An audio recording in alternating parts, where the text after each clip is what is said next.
ये मैं आपको विश्वास दिलाकर जाती हूँ, मुकदमा दर्ज भी होगा और उनके साथ जो उन्होंने किया है उसका परिणाम भी उनको भुगतना। देखिए, अभी आपने जो छोटे से जो क्लिप देखी, वो क्लिप हरियाणा के कस्बे की महापंचायत की थी। जी हाँ, ये महापंचायत केवल एक युवती की वजह से बैठी थी। इस युवती की वजह से एक सीएम को, यानी कि वहां के सीएम को इस केस में इन्वॉल्व होना पड़ा। इतना ही नहीं, बल्कि वहां के एसपी का ट्रांसफर और कई पुलिसकर्मियों को निलंबित भी किया गया। आखिर ये युवती कौन है? जी हाँ, आखिर वो लड़की ने किया क्या था या फिर उसके साथ क्या हुआ था? चलिए इस मामले को थोड़ा विस्तार से समझते हैं। नमस्कार, मेरा नाम है विवेक सिंह और DI24 में मैं आपका स्वागत करता हूँ। देखिए, मैं बात कर रहा हूँ 11 अगस्त साल 2025 को। मैं बात कर रहा हूँ हरियाणा के भिवानी जिले की एक कस्बा है जिसका नाम है लोहारू। जी हाँ, इस कस्बे में रहने वाली एक युवती जिसका नाम मनीषा, जो कि केवल 19 साल की थी, 11 अगस्त को एक कॉलेज में जाती है वो अपना दाखिला करवाने के लिए, एडमिशन के लिए। जी, ये बात कर रहा हूँ 11 अगस्त की, जब वो 19 साल की लड़की गई थी मनीषा। वो जाती तो है लेकिन वो घर नहीं आती। जब घर नहीं आते तो घर वाले उसको कॉल करते हैं, लेकिन उसका फोन भी ऑफ हो जाता है।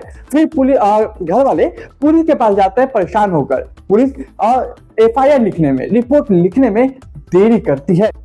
फिर रिपोर्ट लिखते ही पुलिस इन्वेस्टिगेशन शुरू करती है, तो वहीं पे कॉलेज में पास जाती है और कॉलेज में इंक्वायरी करती है। तो कॉलेज की तरफ से क्लियर ये बोला जाता है कि यहाँ से वो निकल चुकी थी। इसके बाद वहाँ रास्ते में 3 नशेड़ी लोग दिखते हैं जिनसे पूछताछ किया जाता है, तो वहां पे बताया जाता है कि वो उसे नहीं देखे।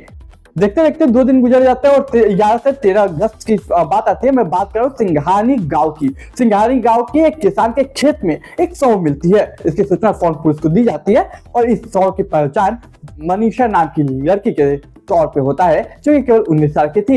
इसके बाद पूरे गांव वाले आक्रोश में आ जाते हैं, पूरे परिवार वाले आक्रोश में आ जाते हैं और एक फिर महापंचायत बैठाई जाती है।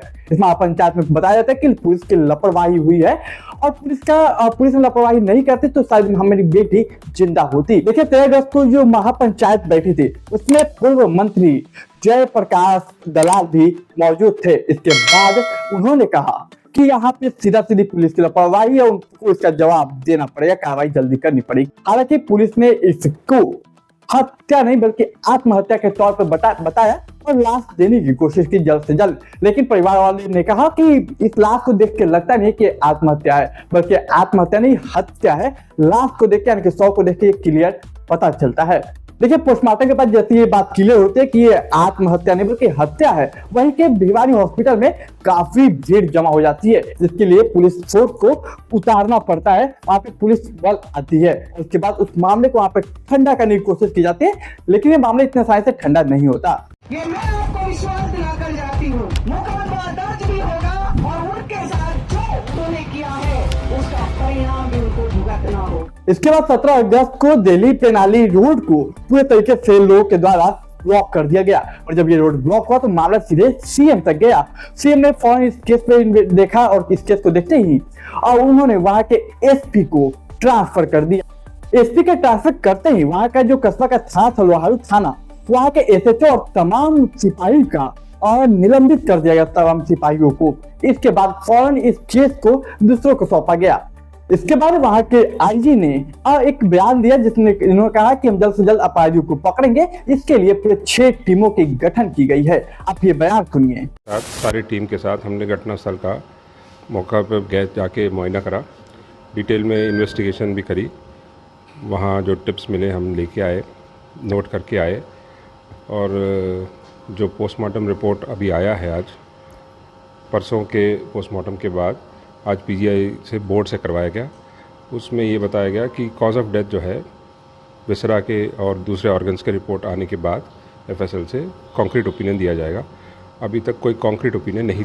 देखिए, अभी आपने IG वाई प्रण सिंह का बयान सुन लिया, लेकिन देखिए इस मामले में जो सबसे बड़ी बात हमें सीखने को मिलती है वो ये कि अगर हर जगह कहीं भी लड़की गायब होती है या फिर लड़की के साथ कुछ गलत होता है तो यूं ही अगर पंचायत बैठाई, जितनी बड़े लेवल पे कुछ कार्य किया जाए, अगर लोग मिलके रोड पे उतरे, सड़क पे हर एक लड़की के लिए, तो कहीं ना कहीं हमारे देश में रेप के जो मामलाएं हैं वो बहुत तेजी से नीचे गिर जाएंगे, क्योंकि अपराधी डरते नहीं है और जब डर जाएंगे तो ऑटोमेटिकली सब अपराध वो छोड़ देंगे।